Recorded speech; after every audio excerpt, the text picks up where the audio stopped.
Alrighty, so today I'm going to be drawing with my brand new Kuretake DJ361-1 brush pen for the first time, which I am looking forward to doing more so than not, as I have been looking for a new brush pen for the last little while now, and I have been wanting to draw with a brush pen for that same amount of time, but haven't been able to because my last brush pen decided to run out of ink and die. It is what it is, and hopefully this pen right here will be a good replacement. But what exactly is this pen? Well, it is a Japanese calligraphy pen. It is a Japanese brush pen from Kuretake, and this is one of their cheaper options, costing about $3 USD if you buy it online, and I bought this pen in person at the Pacific Mall in Canada for $2.89 Canadian, or around about $2 even USD.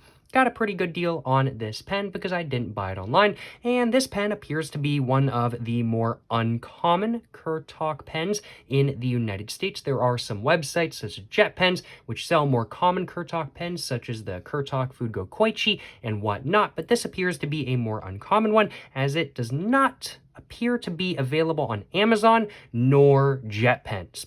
As a whole, I'm looking forward to trying this pen for the first time, and I'm looking forward to letting you guys know what I think of it as well, and I'm looking forward to giving it a full review.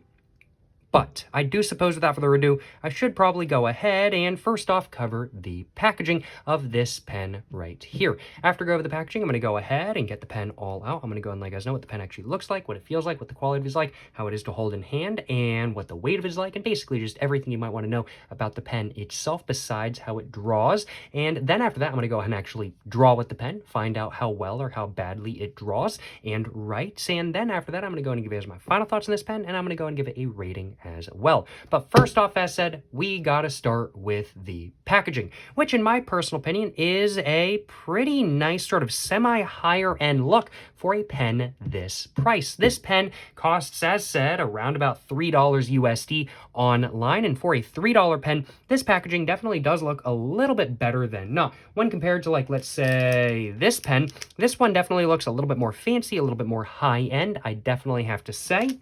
And as a whole, I like the packaging a decent amount. I think the green up top and the green down here definitely does a good job of kind of making it a little bit more visible on the shelf.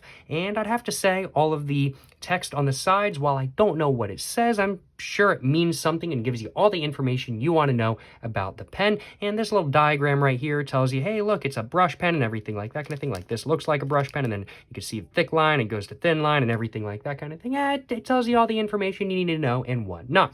Let's go ahead and start going over the actual details of the packaging, though. Starting off with the very top right here, we get a very nice green background with the Kuretake logo itself all in white right there. Then below that, we go to a clear plastic with text and some other backgrounds on it. We can see a black background right here, a white circle right here, a white rectangle right here with a green not with a green background, with a green border going around it. And then under that, there's more black, and then some more text, and then some more green down there. Now, this little bit of a logo design thingamajig right here seems to be trying to let you know that this is indeed a brush pen and whatnot. I don't know what this text says. I don't know what this text says. I don't know what this text says. I don't know what this text says. I don't know what this text says.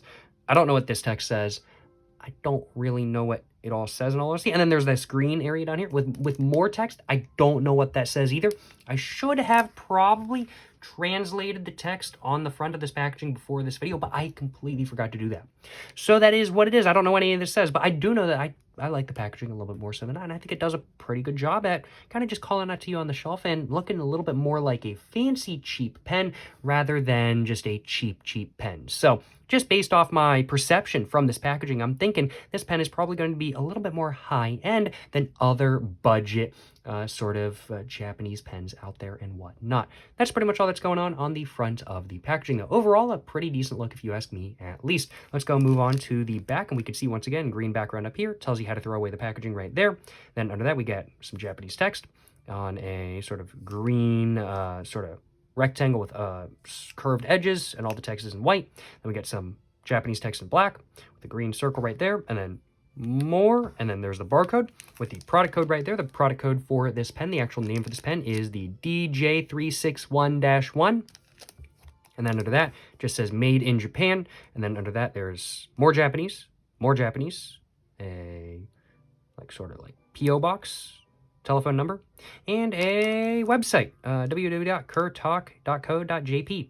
And I guess that's the website that you would go to if you want any information about this pen and whatnot. But that's pretty much all there is to the packaging. The back side is pretty much just informational with the main actual sort of design being on the front. Overall, I think it's a pretty decent look if you ask me at least. I like the look of this pen a little bit more so than not, and or I like the look of the packaging a little bit more so than not. I haven't decided what I like to think about the look of the pen itself, but I think the look of the packaging is pretty solid and I think it gets the job done. Just trying to grab myself a little bit of a screenshot real quick before I go ahead and get the pen all out, before I go ahead and actually get to drawing. So just trying to grab myself that little bit of a screenshot real quick. Let's go ahead and do it just like this as well. Just get that centered and whatnot. Just flatten it out and hopefully maybe that will do. We will find out.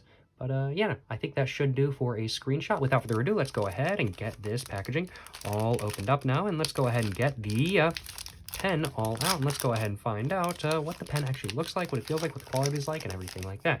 Let's just get it out just like that. Oh, a little bit of squeak in there. Let's go ahead and put that down. Let's go ahead and just fold that back over. Excuse me. And now, let's go ahead and just take a look at the pen itself. So, the actual body of the pen has sort of a, I'd have to say, matte, sort of black plastic finish to it, with the cap having a glossy, shiny finish to it. So there's two different sort of textured looks and just textures going on in general, which is pretty interesting. There's no shirt clip on this pen, but it does have something that should look like a shirt clip, but I think this is actually just an anti-roll device, so this pen is definitely a little bit harder to roll than not. I definitely have to say, as we can see, it's not really wanting to roll over super easily, so if you just set it down on a surface where it might start rolling, it's just going to kind of catch itself and going to be all good. It's not going to roll off the table by any means, which is pretty nice. We can see the cap itself has a little bit of a sort of area that dips down right there with an area up here that's just kind of where like the brush actually rests. So that certainly is a more unique design feature than not. And then just moving on down the pen right here, we could see some Japanese text all in white right there, and then some more text all in white right there once again. I assume one of these pieces of text says Kuretake. I have absolutely no idea, though, in all honesty. As a whole, this pen looks pretty basic, though. It's not a bad look by any means, but it's definitely not my favorite ever, just simply because there's two different textures on the pen. I'm like, there's glossy right here, matte right here. Like, I just prefer them both to be the same. I really like the feeling of the pen, just the whole sort of matte texture. It's really nice, like, in hand and whatnot, and I definitely prefer it over this, but I don't know, I think they should have just gone for the sort of matte texture on the lid itself. But I mean, like, that is what it is. There's nothing you can do about it, in all honesty. As a whole, though, this pen looks pretty basic, in my personal opinion. It's not a bad look by any means, but it's just a basic, cheap look. Not quite as cheap as some other pens out there, like, let's say, this pen right here. Like, this pen looks super cheap. Like, this pen right here does not look nearly as cheap as this pen, I definitely have to say. But, it's not a super fancy look by any means, and when compared to, like, let's say my more expensive Kuretake, I've got a Kuretake Fugo Koichi right here. When compared to, like, let's say my Kuretake Fugo Koichi, there's definitely some features on the pen that you don't see on this one right here. So we can see there's an ink level right there, and then there's just more different textures, and there's a clip and everything like that kind of thing. It just has more features, more going on, and just a better look as a whole, in my personal opinion. This pen looks much cheaper than not. Not a bad look, just a very cheap look, but one that is a little bit better than the absolute bottom of the bucket. Or looks a little bit more fancy than the absolute bottom of the bucket, but not like super fancy by any means. Let's go ahead and now get the cap all off, though, and we can see that the tip itself is that's actually a brush. It's not a felt tip. That was one of the advertising points for this pen when I was reading up on it just a little bit. One of the advertising points for this pen is that even though this is a cheap pen, it's like $3 USD, and most pens in the price point supposedly use felt tips that you can kind of like get different sizes out of and whatnot, depending on how you press. Most of them aren't actually brushes, though, but this is apparently the cheapest pen, or one of the cheapest actual real brush tip pens in Japan that you can get, which is pretty interesting in my personal opinion. We can see the bottom of the pen right here as we get towards the tip goes to that glossy black, I definitely have to say, which means that the tip of this pen is a little bit more grippy than not when compared to the back, and the back kind of slides in your hand very easily, which is something that I do appreciate. I'll admit this pen, while it is okay to hold, it's definitely like I kind of want to hold it like back here more. It's just not very comfortable to hold like really up close and personal. I don't think that's really how you're meant to hold this pen, pen, though. I think you're meant to kind of hold it like more back here or something like that kind of thing. I don't know how to hold your Japanese calligraphy pens, though, in all honesty. Do take what I say with a grain of salt. But it's not very comfortable to hold up here, in all honesty. It's just really not. There's some little divots right here that do give it a little bit of texture, though, which is nice. You know, goes to that sort of black glossy, makes it a little bit more grippy up here. It's okay. It's not very comfortable, in all honesty. It's definitely much more comfortable up here, in my personal opinion, or maybe more comfortable to hold like this instead. It's pretty bad comfortability-wise, in all honesty, but it's also a cheaper pen, and honestly, as long as it just gets the job done, I will be happy.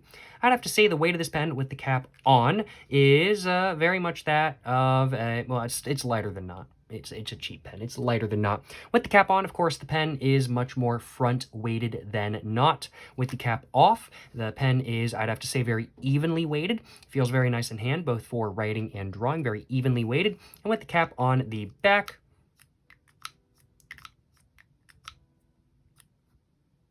with the cap on the back, it's definitely a little bit more rear-weighted than not, but, well, the cap doesn't really snap on the back very well, so actually don't do that. I wouldn't actually recommend putting the cap on the back because it just does not stay on there one bit. You know, pretty evenly weighted when you're actually going to be using it, which is something that I do like. Well, I do suppose without further ado, now there's really only one more thing left for me to do. Now that I've covered the look of this pen and whatnot, I think it's time for me to actually go and get to drawing. But what do I think about the look of this pen? What do I think about the weight of this pen? What do I think about how it feels in hand? I think the look of this pen is just okay. I don't think it's anything amazing by any means, but it doesn't look bad by any means. I think the overall weight of this pen is a little bit lighter than not, but it feels better in hand than not as well. The weight of the pen, it definitely doesn't really have any significance in hand, but it doesn't feel bad. It feels okay. It feels okay when you're kind of holding it kind of thing. The actual ergonomics of the pen are not great, though, in all honesty. It's just not really comfortable to hold, frankly put. I might be holding it wrong. It's just not really comfortable to hold, in my personal opinion. And overall, I like the texture of the pen. The texture of the pen really makes it slide very easily in hand. I just don't like the texture of the lid, though. But I think that's pretty much all I wanted to cover about just everything there was about the pen itself before I go ahead and get drawing. So without further ado, let's go and grab my Soho Urban Artist sketchbook that I have right here, and let's go ahead and get it open to the nearest open page so I can actually go ahead and get to drawing with my new Kuretake. What was the name of this pen again? With my new Kuretake DJ361-1 for the first time. So let's go ahead and get the cap all off, and let's go ahead and get to drawing. And I think first off, I'm going to draw a little bit of a fish. No, ain't no better way to break in a new pen than with a fish, right? So let's go ahead and do that.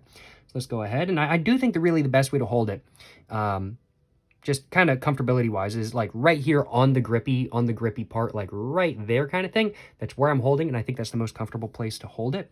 But I very well could be wrong. But let's go ahead and just start with the fish, start with the jaw right there.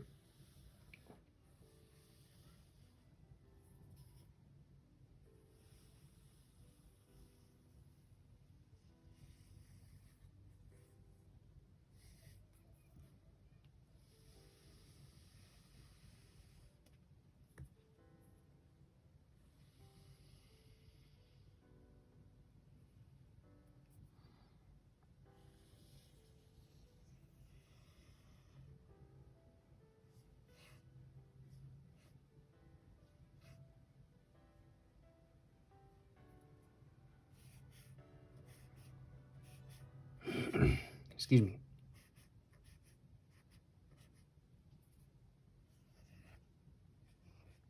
This is definitely not the best fish I've ever drawn by any means. In fact, I wouldn't really consider it to be very good.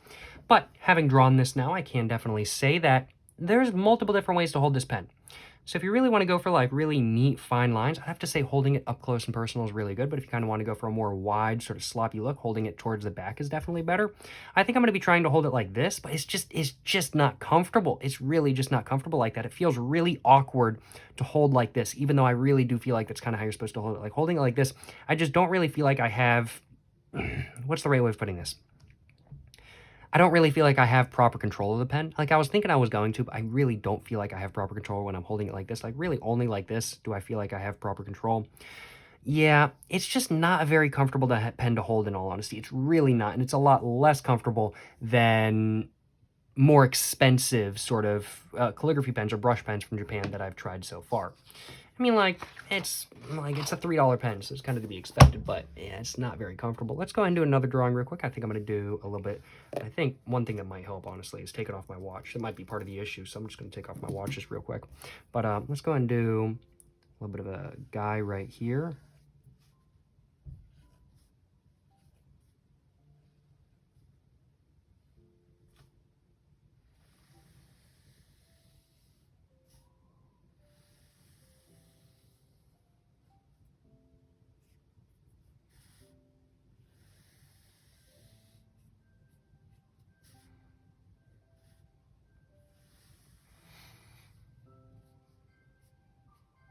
Just like that.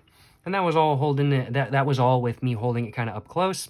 Still a little bit wiggly wobbly. It's just, I don't know if this pen is just too small for my hand. It's just not very comfortable. When compared to using like, even like this kind of thing like this, this pen is a lot more comfortable to hold and whatnot. It's just that I'm wondering if it's a combination of me not wanting to hold down too hard and so me trying to do it lightly, but also holding it up close, or I don't know. Maybe I'm just not as used to using calligraphy pens as I was, so maybe that's why it's kind of uncomfortable. Let's go and do another drawing though. And I think with this drawing, I'm going to try to hold it, the pen a little bit further back. So I'm going to try to hold it right here rather than right here. So let's try that now. Just like that. There we go. I definitely have a lot less control over what's going on with the pen. My hand's a lot more wiggly wobbly.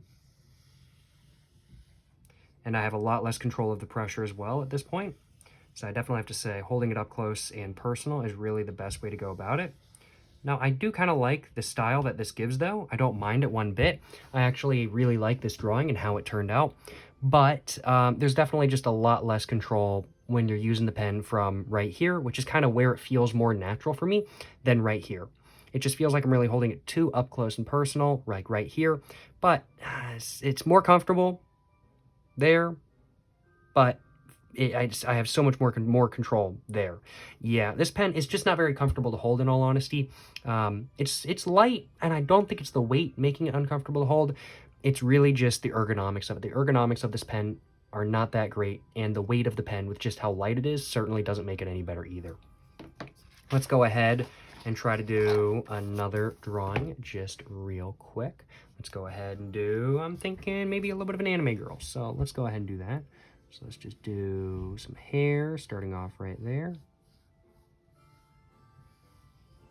Just like that. Have that kind of come down.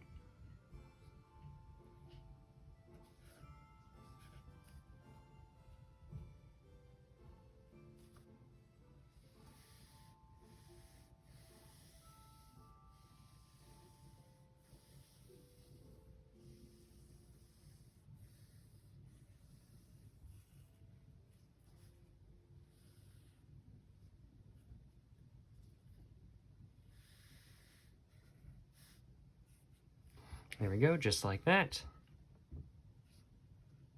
And the anime girl is in some sort of spacesuit or something like that kind of thing. I'm not exactly sure what I was thinking when I drew this. I mean, like, it's okay. It's not like a bad drawing by any means, in my opinion, but like, it's just kind of, I don't know exactly what I was thinking.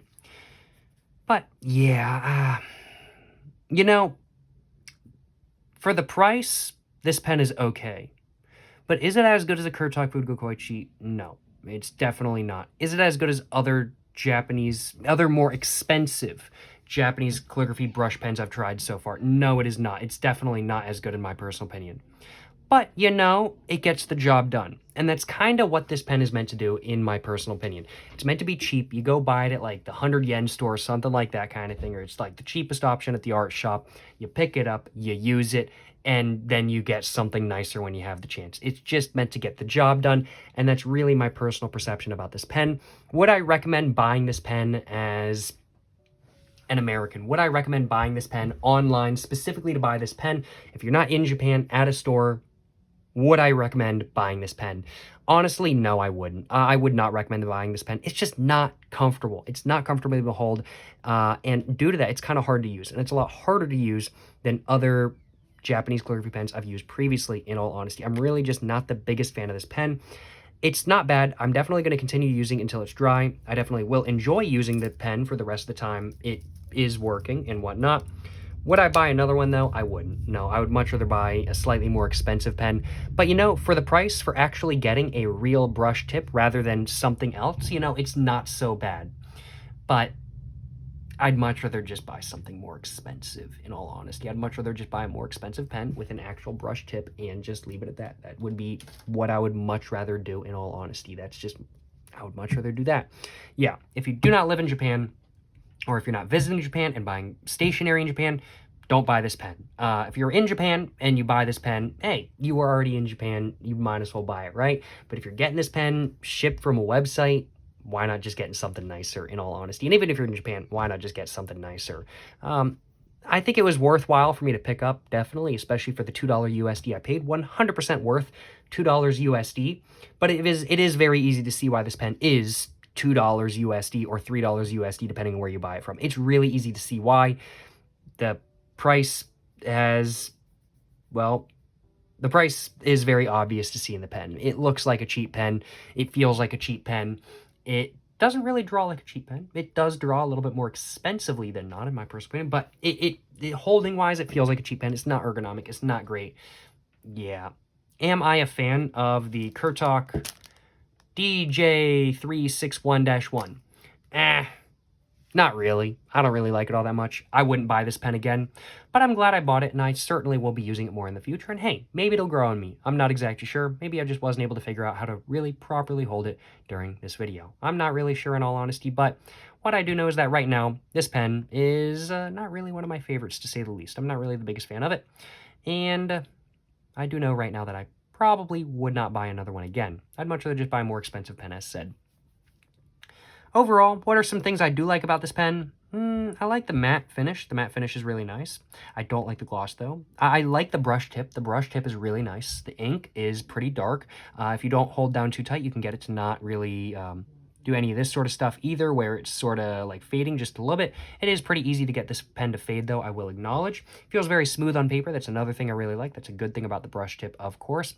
But, yeah, no, and I'd have to say, just the main thing I really don't like about this pen really is just the cheapness of it and just how it feels in hand. And honestly, the cheapness of it and just how it feels in hand does not outweigh the positives of it having a brush tip. I would much rather just buy something a little bit more expensive. As a whole, this pen's going to be getting a 2 out of 4. For context, my rating scale goes from a 1 to 4, with 1 being like, I would never buy this again. I would recommend nobody ever buy this. A 2 out of 4 is like, you know, it's okay. It's not to my personal preference, but maybe some people would like it, but I wouldn't buy it again personally. A 3 out of 4 is like, you know, this is pretty good, but it's not like the best thing ever. And a 4 out of 4 is like, oh my God, this is the best thing ever. Yeah, this is very much a 2 out of 4. I wouldn't buy it again personally, but hey, maybe somebody with smaller hands might appreciate it, or maybe somebody who just wants to draw on a budget would appreciate it, would really enjoy it, kind of thing. Or maybe everybody has their own specific way of holding this pen. Maybe somebody has a way of holding this pen that makes it really like it. I don't know. I think some people might enjoy this pen. I personally don't, though, hence why it's getting a 2 out of 4. You know, I think that's pretty much all I had to say about the Kuretake DJ361-1. I think that's pretty much all I had to say about this pen right here. Let me know in the comments down below if you guys have ever used this pen before. If you guys have, let me know what you guys think about it.